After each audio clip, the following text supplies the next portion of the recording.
26-year-old Alexis Sharkey went missing shortly after Thanksgiving. According to Alexis's family and friends, Alexis was just as driven as she was beautiful and caring. They've also made it very clear she wasn't just a social media influencer. She was a businesswoman, an entrepreneur, an inspiration, a motivator, a mentor, a friend, a daughter, and so much more.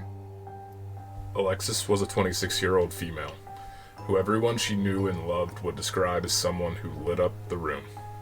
She has that type of bubbly personality and energy about her. She loved to travel, bond with friends, and build up those who chose to spend their time around her.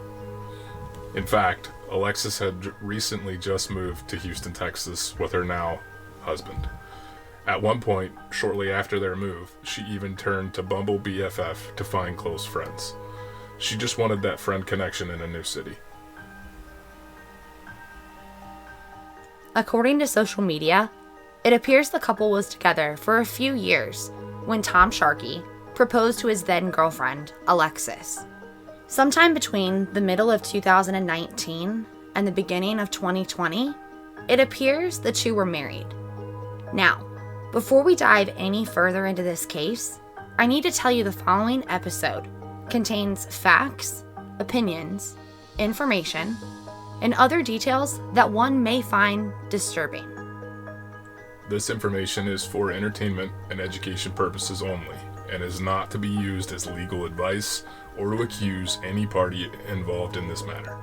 And, as always, even though professional analysis and opinions are used in this episode and to research this topic, we request you do your own research to come to your very own conclusions.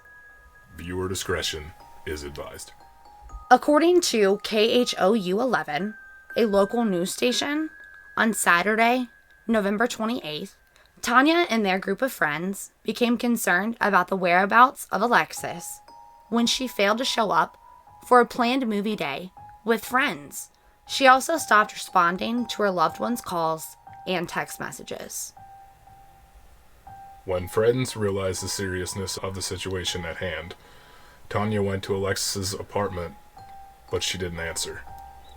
At some point, a group of close friends got together to try to find Alexis.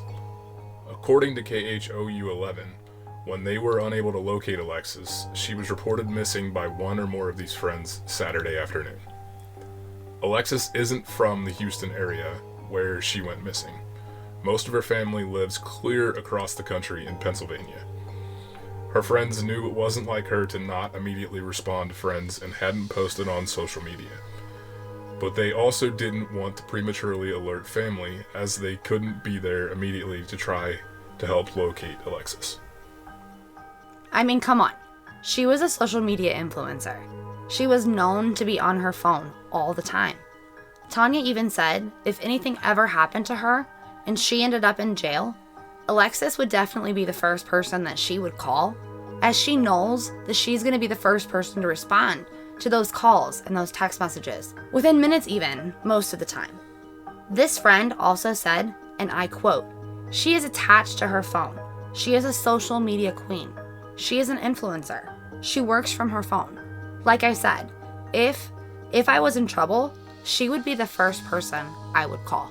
Tanya also said her friends tried to send her messages and call her, but all continued to go unanswered. The last time Tanya actually spoke to Alexis was by text on Friday, November 27th of 2020.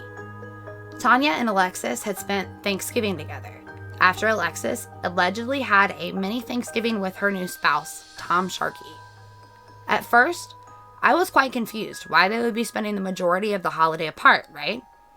Well, then her friends reveal to local media outlets that Alexis and her husband, whom she had recently married, were planning on getting divorced. Although at this time, Tom is alleging to sources that divorce proceedings were not currently in the works.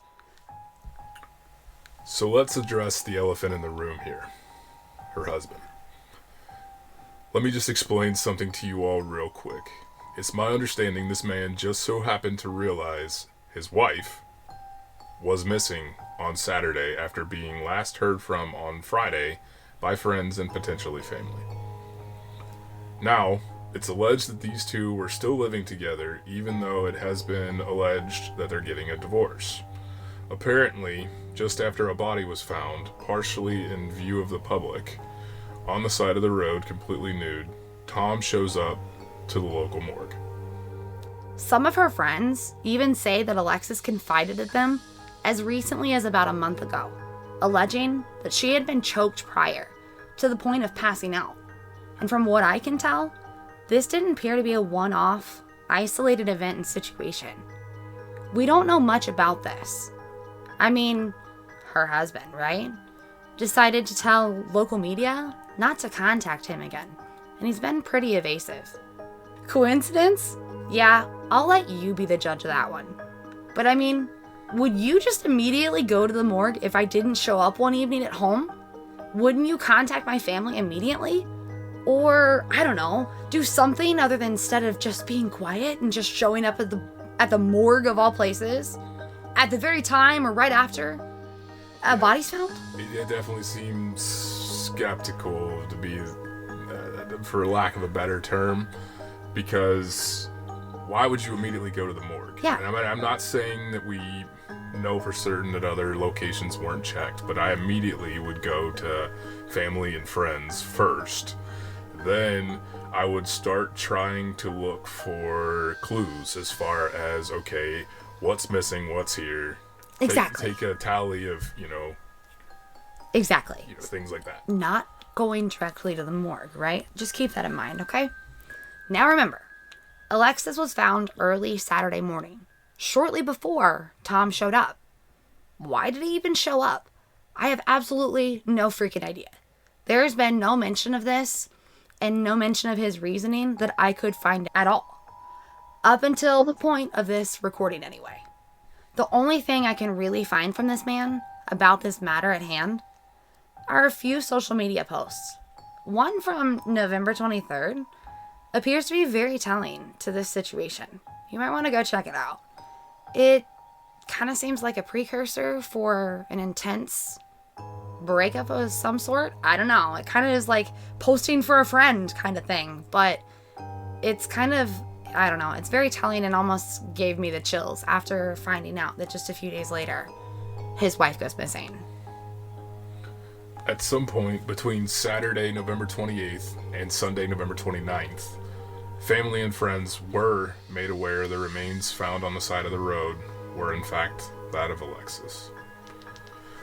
A cause of death has not been released or identified so far, but law enforcement did in fact say there appeared to be no initial visible injuries in the preliminary autopsy report.